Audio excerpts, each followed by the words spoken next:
When I was in high school, I always thought I had a very bored and unamused resting face. Like imagine if Curious George was the total opposite, like Disinterested George. That was me.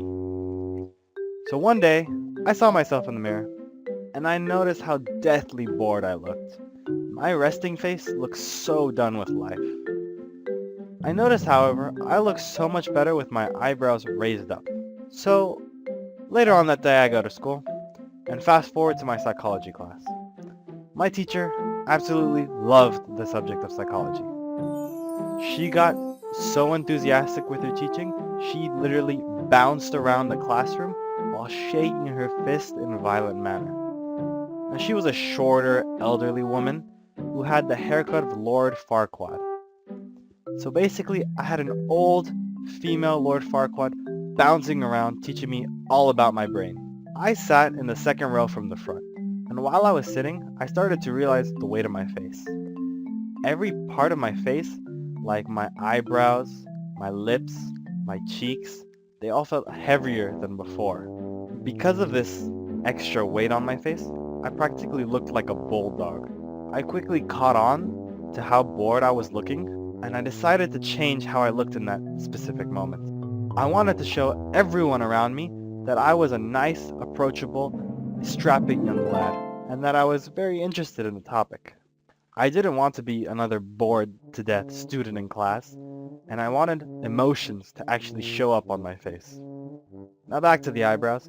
I always thought I looked much happier, more interested, and just all around better when my eyebrows are raised up. So during class, I focused on how my eyebrows were, while the teacher bounced around at the front of the class. While she was getting really into the psychology lecture, I was getting really into how I looked at that moment. I focused so intensely on my eyebrows that whatever the teacher was teaching us, whatever she was saying at the time, started to drown out. She sounded like an adult from Charlie Brown. All of my concentration was just on my eyebrows. After a couple of seconds of raising my eyebrows, my face started to get tired. The muscles on my face started to contract because they're not used to being raised all the time. As my eyebrows kept falling, I tried my hardest to keep them raised at their maximum height.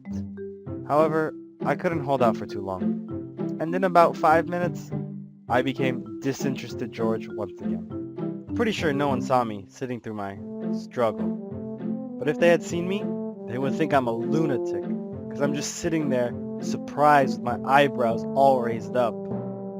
That was the only time I really paid attention to making myself look like a more approachable person when I'm just sitting there listening to a lecture.